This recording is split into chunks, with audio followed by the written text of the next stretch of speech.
عرض ادب و احترام خدمت همه دوستداران چنل پرشین ها. خوش اومدیم به یکی از ویدیوهای سری شناخت کاراکترهای سریال جمون. امروز ذره‌بین چنل پرشین ها میخواد بره روی یونگ پو و اینکه بدونیم یونگ پو کی بود، چی کارا کرد و چگونه مرد و این داستانی که تو سریال جمون در مورد اون که آدم احمق و داغونیه واقعیت داره یا نه، که در حقیقت اون یه جنگجو بزرگ کشور بویو بود.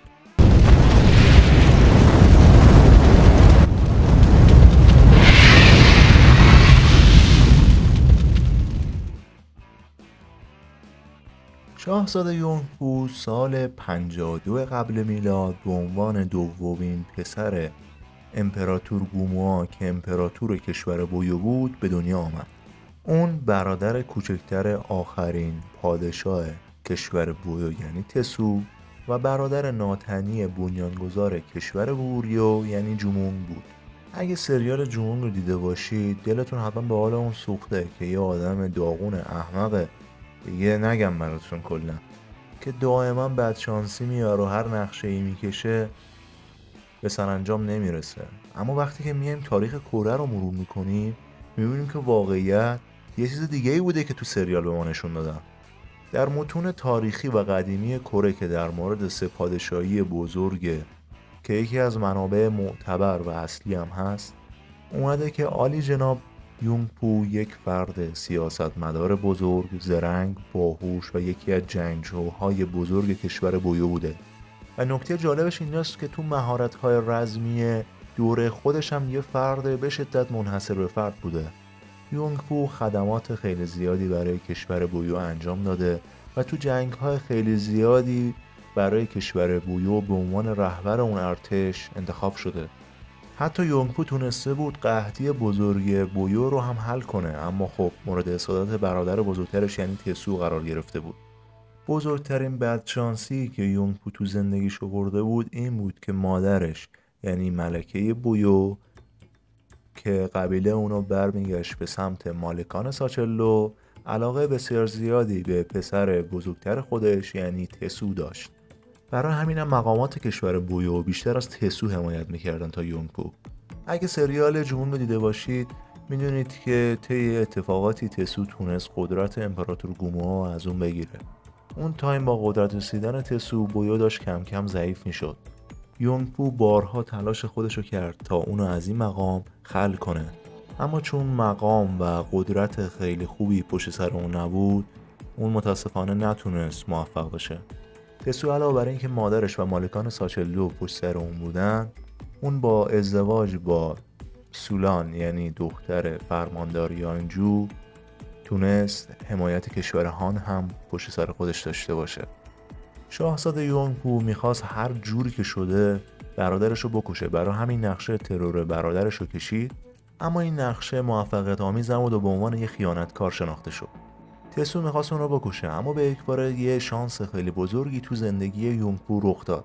یه پیک از کشور هان به خاطر جنگی که بویو با هان کرده بود به قصر اومد و از اونا یه غرامتی میخواستن که دیگه دوباره کشور بویو جرئت نکنه به کشور هان حمله کنه و اونم باید یه غرامت خیلی با ارزش و سلطنتی باشه. اونم از بین شاهزاده های بویو. تسو اول قصدش که جمونگ رو بفرسته، اما بعد از خیانت یونگ پو اونو به عنوان گروگان به چانگان فرستاد. بازگشت که دوباره یونگ پو به بویو و شانس مجدد اون برای ولیعهد شدن.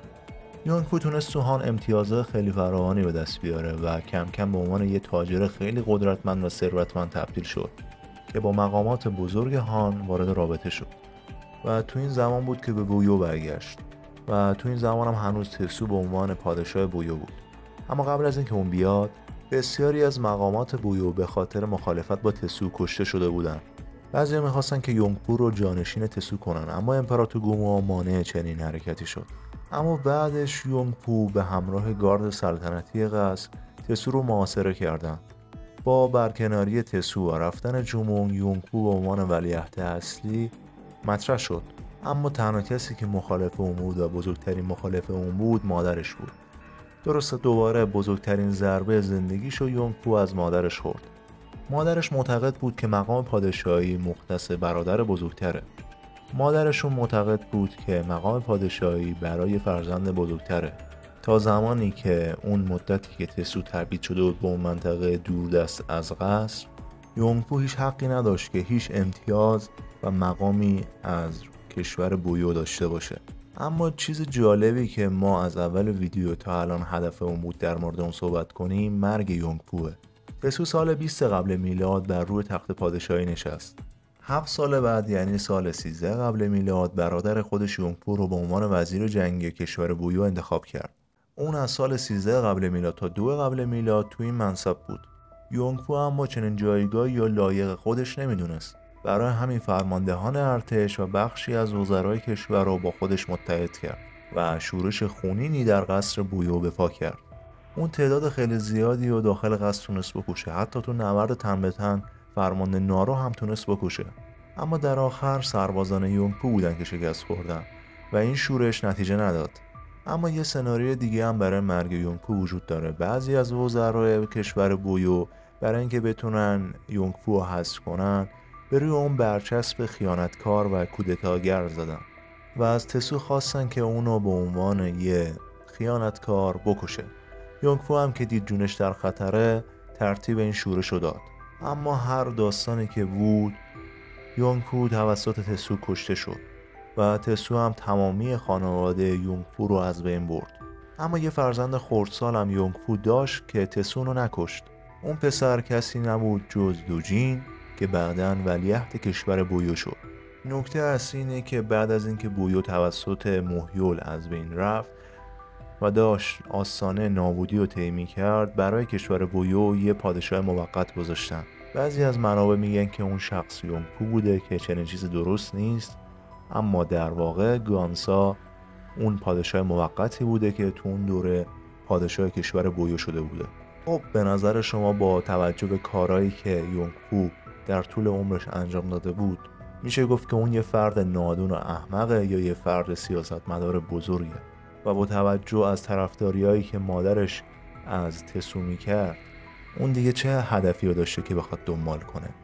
اما مهمترین چیزی که باید گفت اینه که یونگپو بدون اینکه هیچ پشتوانه‌ای پشت خودش داشته باشه یه مرد خودساخته بود که چه زمانی که در هان بود و چه در زمانی که در بویو بود همه جوره در حال تلاش بود تا موقعیتی که از نظر خودش لایق اون بود و به دست بیاره. پس میشه گفت اون یه شخصی بود که برای رسیدن به آرزوهاش همه جوره جنگید، اما چون پشتوانه خوبی نداشت نتونست موفق باشه. چه پشتوانه محکم‌تر و قوی‌تر از این که مادرت پشتت باشه که یونگپو از این قضیه استثنا بود. حالا نظر شما در مورد یونگپو چیه؟ به نظر شما سناریو مرگ اون منطقیه و به واقعیت نزدیکه یا نه؟ خوشحال میشم نظراتتون رو تو بخش کامنت با هم اشتراک بذارین. مرسی که تا اینجا ویدیو همراه من بودین. موفق باشین.